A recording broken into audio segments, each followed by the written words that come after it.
Pivo jako křen, nedílná součást naší kultury i identity. To je skvěle načepovaná Plzeň. Ale aby tak chutnala, není to jen tak. Právě jak to udělat si dnes ukážeme.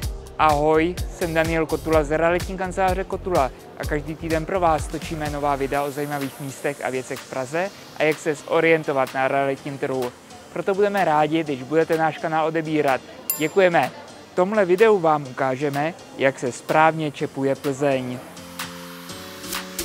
A kde jinde než v místě, kde si můžete dát jednu z nejlepších Plzní v celé Praze. V lokálu u Bílé Kuželky v Míšeňské ulici, jen pár kroků od Karlova mostu. A tohle místo má vážně svého génia loci. Dům byl postaven podle návrhu Krištofa Dientzenhofera, který mimo jiné navrhl například nedaleký chrám svatého Mikuláše. V tomto domě, kde je hospoda od nepaměti, se kdysi hrály kuželky. A proto také ve štítě najdete kuželku hned pod sochou svatého Josefa s Ježíškem. Pro mě osobně ještě toto místo o něco speciálnější, protože Malá Strana byla mým domovem po většinu života a hned do vedlejší budovy jsem chodil do školní jídelny. Nás ale dnes čeká naštěstí něco mnohem lepšího, než je školní čaj. U Bílé Kuželky na nás totiž už čeká mistr výčepní Lucka Janečková, která s námi projde celý proces správného čepování piva. Ahoj Lucko.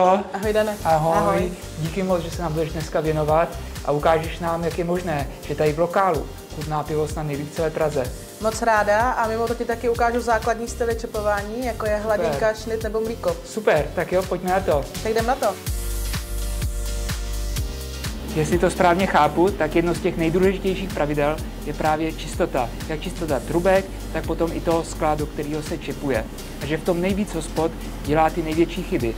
Že když to pivo odchází z pivovaru do hospody, tak je zpravidla úplně zdravý a skvělý. A zbytek je právě na té hospodě. Říkáš to naprosto správně. Z pivovaru to pivo odchází ve 100% kondici a je to vždycky vlastně na straně hospody, aby se o to pivo postarala u sebe. Čili chodí se kontrolovat závozy například a to dělají naši výčepní pravidelně, nebo se můžeme bavit taky o sanitaci pivního vedení, který má nějaký technologický postupy, který se musí dodržovat. Když mluvím o sanitaci, tak myslím, že veškeré to vedení, který nám vede tady od těch tanků až na ten výčep, se prostě musí čistit pravidelně. Tady máš krásně prosklenou tankovnu, kde můžeš vidět ty tanky a tady je ta čistota nejméně důležitá. A můžu se tam podívat dovnitř? No jasně, určitě. Jo? To je fakt jako v lednici. Ano. Než se přemístíme k výčepu, tak možná bych neudělal nějaký faux pas. Říká se, že se pivo točí, anebo čepuje. V rámci řemesla já jsem výčepní, mám výčep a to pivo je neustále naražený přes nějakou formu čepu. Jo. Takže si na tomhletom malinko zakládáme. Jo, dobře, takže točení to je zmrzka nebo filmy a podobně a čepuje se pivo. Přesně tak. Jo, super. Než začneme s tím čepováním, tady mám pro tebe takový dáreček dneska, aby si to mohl vyzkoušet. To to mám na sobě. Jo, zavázíš si to hezky vzadu, aby ti to sedělo. No a než se vrhneme na to samotné čepování, tak je důležitý si ukázat ještě tady tenhle chladící agregát pod výčepem, který schlazuje teplotu piva maximálně na 3,5 stupňů Celsia. A pak tady máme tuhletu krásnou průtokovou zachlazenou vanu, kde teplota té vody je kolem 6 stupňů Celsia. Aha. A těch 3,5, co jsi říkala, tak to je ta teplota ze 7. schodu, nebo jak to je? Pivovar říká, že ideální teplota pro servírování jeho piva je mezi 5 až 7 stupně Celsia, že to je ta teplota, kdy ti nejvíc chutná. No a my myslíme samozřejmě na vás hosty a chceme, aby vám pivo chutnalo až do posledního loku, proto ho schlazujeme ještě o trošičku níž. Dobře, takže tady je to třeba z nějakého 9. schodu. No, něco takového. Dobře. Možná 10.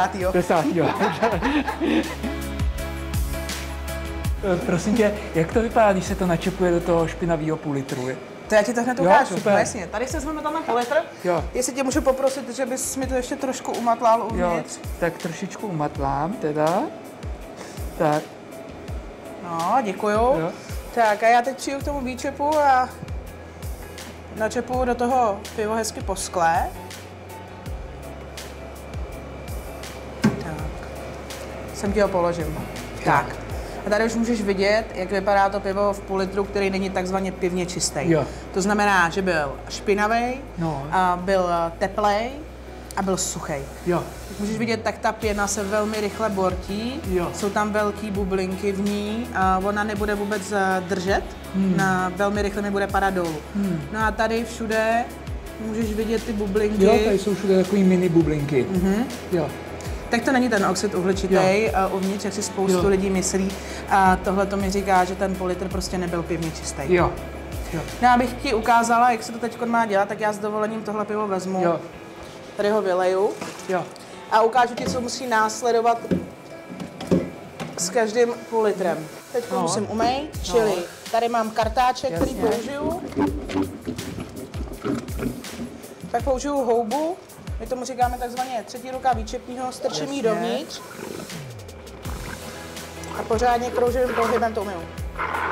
Slyšíš, jak to vrze? Jo, úplně to je čistý. Jo? Tak, tady to opláchnu vodou.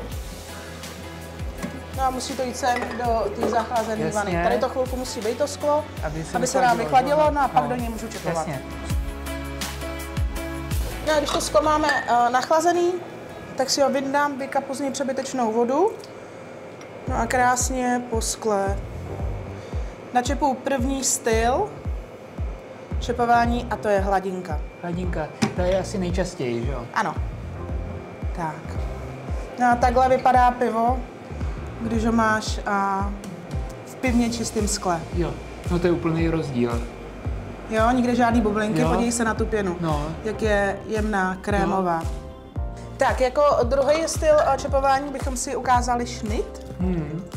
Šnit je v podstatě malý pivo ve velkém půl litru, čepovaný přes více pěny. No a v lokálech ho čepujeme takto.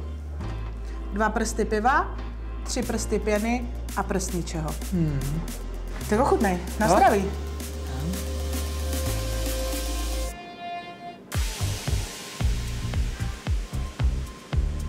Máš žízeň, koukám. To chutná dobře.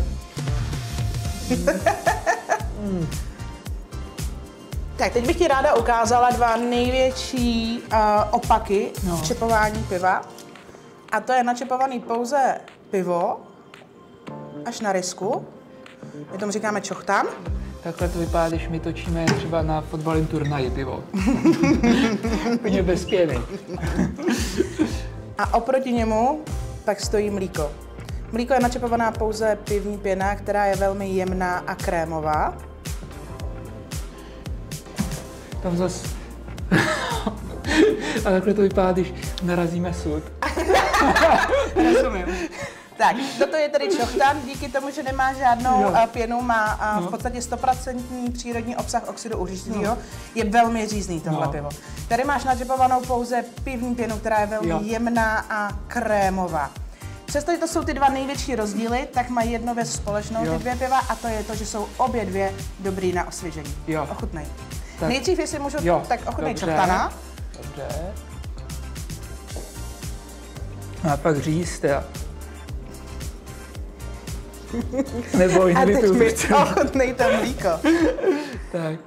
A teď ani nevím, jak to vlastně pít, protože... Jenom se napij, aby si na chuti, na jazyku cítil, jak je to pivo jemný.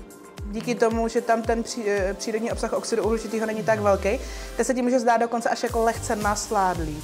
Jo.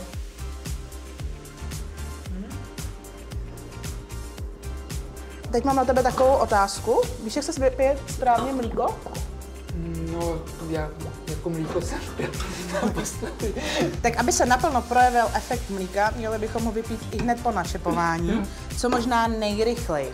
A když říkám, co možná nejrychleji, tak ideálně je to vypít na ex. Jo. Tak na zdraví. Na zdraví.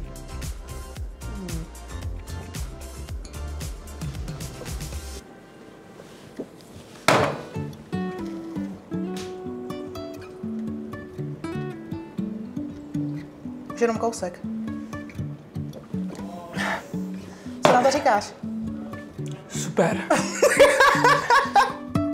No a na závěr bych ti ukázala řezaný, jestli seš pro. To určitě. Řezaný bývá totiž dost často zaměňováno za míchaný, Když přijdeš do lokálu a objednáš si řezaný, tak ti u stolu řekneme, že si na něj počkáš 5 až 7 minut, protože se čepuje na 2krát. Chudáci hosti. Teda. Jako... Když nechceš čekat, můžeš si dát míchaný. Jo, tak mezi tím si dáš šnita, že jo? Přesně tak. Jako první načepuješ prazdroj na čochtana, no a pak ho krásně přikryješ mlíkem z tmavého piva. V našem případě se jedná o naše pivo, což je černý nefiltrovaný kozel. No a teď proč se na něj čeká? Protože potřebuji, aby došlo k perfektnímu oddělení těch 2 piv. No to potřebuje svůj čas. Jo, takže ono se to ještě oddělí tady? Přesně tak. My tomu říkáme instagramový pivo, protože to je pivo, který je nejvíc focený na sociální sítě. No jak jsem říkala, je to pivo, který je čepovaný na 2krát, takže abych potom dosáhla ty správné míry, tak ho znova potom krásně pomalu musím dočepovat. A protože to je pivo čepovaný na 2krát, tak mu nechám i tu charakteristickou čepici. Tak. Jo, to má takovou tu větší čepici než ty klasické hladinky.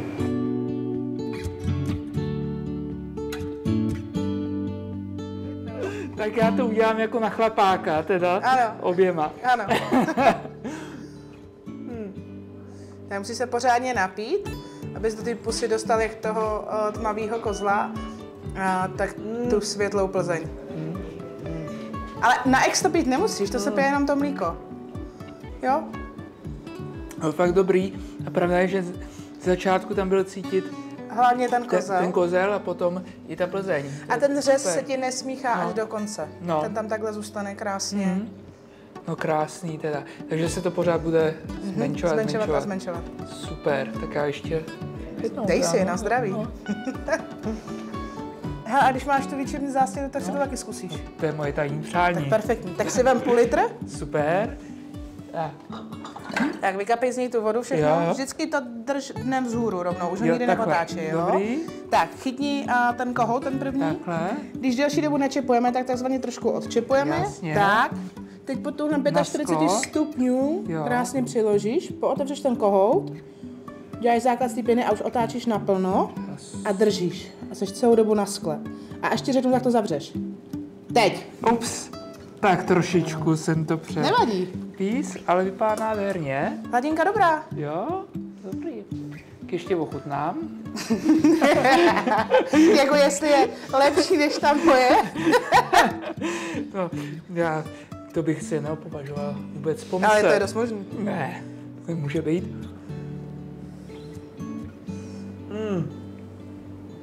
Tak stejně dobrá. Dobře.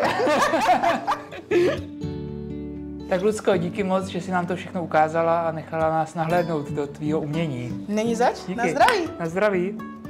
Musím říct, že to pro mě byl velký zážitek a doporučuji ho všem. Lucka pořádá ve vzdělávacím středisku školu čepování zhruba 2krát do měsíce, takže pokud máte rádi pivo, můžu jedině vřele doporučit. A pokud vám ani to stačit nebude, Lucka připravila intenzivní 10měsíční kurz Maximum o pivu, který letos startuje úplně poprvé, takže pokud to s pivem myslíte vážně, nenechte si ho ujít. Tím je naše dnešní video u konce. Tak co, jak máte nejraději vy načepované pivo? Hladinka, šnit, čochtan nebo mlíko? Napište mi to pod video. A kde dobře chutná, ale moc nestojí, o tom jsme dělali nedávno video. Odkaz na něj najdete dole v popisku. A teď vám už můžu zaručit, že pokud se do jedné z zmíněných hospod vydáte, nebudete litovat. Na tomto kanále pro vás každý týden připravujeme nové video o životě v Praze a jak si ho co nejvíc užít. Budeme proto rádi, když budete náš kanál odebírat. Děkujeme a těšíme se zase příští týden ve čtvrtek na viděnou.